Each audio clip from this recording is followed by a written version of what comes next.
आज का हमारा जो न्यूक्लियर रेडिएशन डिटेक्टर्स का 17th लेक्चर में सेमीकंडक्टर रेडिएशन डिटेक्टर्स में जो एक थर्ड कंपोनेंट हमारा बचा है लिथियम ड्रिफ्टेड जर्मेनियम डिटेक्टर, वो आज अपन इसमें लेक्चर में करेंगे। ना सिलिकॉन के लिए हमने पढ़ा कि सिलिकॉन को दो तरह के से बनाते हैं, एक तो डिफ्यूजन जंक्शन डिफ्यूजन डिटेक्टर और एक सरफेस बैरियर डिटेक्टर। लेकिन यहाँ पे जो एफिशिएंसी है इनकी सिलिकॉन की, वो इलेक्ट्रोमैग्नेटिक रेडिएशंस के लिए काफ़ी कम हो जाती है जैसे जैसे कि एनर्जी जो है वो इंक्रीज़ होती है। तो अबव 100 kV जो एफिशिएंसी है उनकी वो कम होती है, और इसका एक कारण है, और कारण है कि फोटोइलेक्ट्रिक एब्जॉर्प्शन जो है वो प्रोपोर्शनल होता है Z की पावर 5 पे divided by E gamma cube. तो सेम एनर्जी के गामा रेज के लिए यहाँ पे Z5 की डिपेंडेंस है, तो जिसका Z ज़्यादा वो उसमें ज़्यादा एफिशिएंट डिटेक्टर साबित होता है। जर्मेनियम का जो Z है वो 32 होता है, जबकि सिलिकॉन का जो Z है वो 14 होता है। तो इसलिए इस कारण से जो एफिशिएंसी होती है जर्मेनियम डिटेक्टर्स की हायर एनर्जी के लिए, वो गामा रे के लिए जो भी हम क्योंकि हाई एनर्जी गामा रेज ही फॉर्म होती हैं, तो उनके लिए सिलिकॉन डिटेक्टर से ज़्यादा एफिशिएंट होती है, क्योंकि उनकी एनर्जी ज़्यादा होती है और Z जो है इसका जर्मेनियम का ज़्यादा होगा। तो लेकिन एक जो प्रॉब्लम है इसके अंदर वो ये है कि जर्मेनियम की, क्योंकि सेमीकंडक्टर होता है और उसकी इंट्रिंसिक प्रॉपर्टी जो है वो उसके कारण रूम टेम्परेचर या उससे ज़्यादा में इसके ऑपरेशन से उसकी इंट्रिंसिक प्रॉपर्टीज़ चेंज हो सकती हैं। तो इसलिए ऐसे डिटेक्टर्स को लिक्विड नाइट्रोजन टेम्परेचर पे रखा जाता है, जिससे कि जो इलेक्ट्रिकल नॉइज़ हम समझते हैं प्रोसेसेस में, जिसमें थर्मल नॉइज़ भी कंट्रीब्यूट करता है, पिछले लेक्चर में भी देखा था। तो 3 तरह की जो नॉइज़ देखी थी जो कि फ्लक्चुएशन से आती हैं उसके अंदर, तो इसको रिड्यूस करने के लिए जिससे कि हम जो सिग्नल्स बाहर आ रहे हैं उनको हम डिटेक्ट कर सकें, और जिससे उनका रेजोल्यूशन बढ़ जाता है। रेजोल्यूशन होता है किसी भी दो एनर्जी के लेवल्स के बीच में डिफरेंस को पहचानना। तो ये जो डिटेक्टर अगर इसको लो टेम्परेचर पे रखा जाए जर्मेनियम को, तो वो एक बहुत स्मॉल डिफरेंस के, इवन एट हाई एनर्जीज़ पे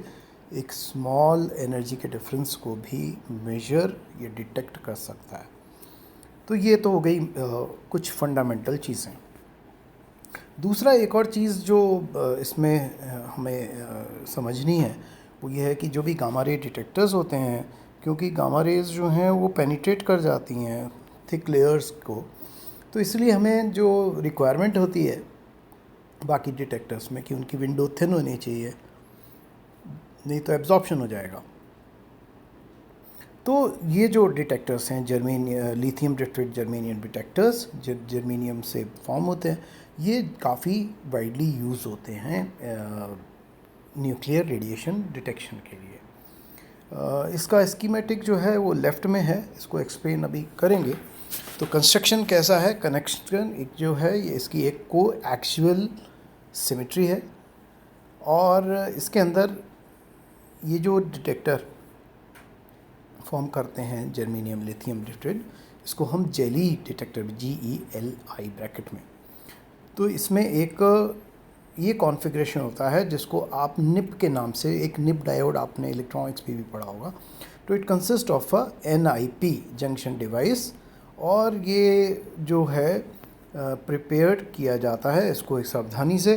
बेसिक कंस्ट्रक्शन क्या है कि एक सिलेंड्रिकल पीस लेते हैं high quality P type germanium metal का,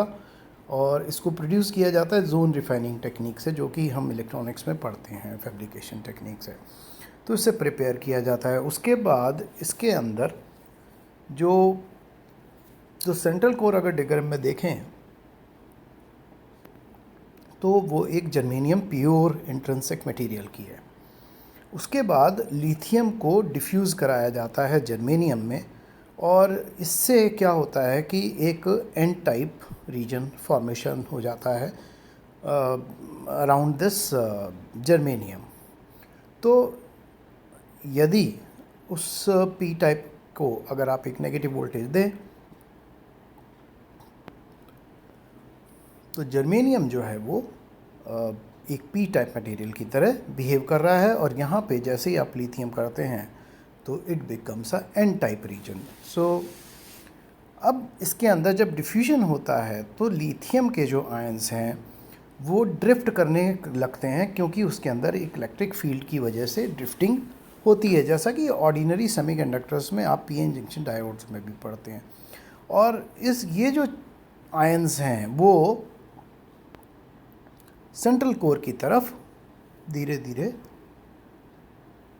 ड्रिफ्ट होते हैं इस इलेक्ट्रिक फील्ड के कारण। ये जो ड्रिफ्टेड आयंस हैं लिथियम के, ये वहाँ जाते हैं, जैसे हमने और डिटेक्टर्स में भी पढ़ा, वो उसको जाके कुछ जो इम्प्योरिटीज़ हैं पी टाइप की उससे वो न्यूट्रलाइज करते हैं, और इससे एक हाई रेजिस्टिविटी का या इंट्रिंसिक रीजन जो कि हाई रेजिस्टिविटी का होता है वो फॉर्म हो जाता है। यहाँ जो इंट्रिंसिक रीजन है ये बहुत काम का रीजन होता है, जो कि जर्मेनियम के कोर मटेरियल का है विथ सम इम्प्योरिटीज, लेकिन वो न्यूट्रलाइज हो रही हैं या कंपनसेट हो रही हैं बाय द लिथियम आयंस। तो इसमें ये जो इंट्रिंसिक रीजन जो स्कीमेटिक में बीच में सेंट्रल कोर दिखाया हुआ है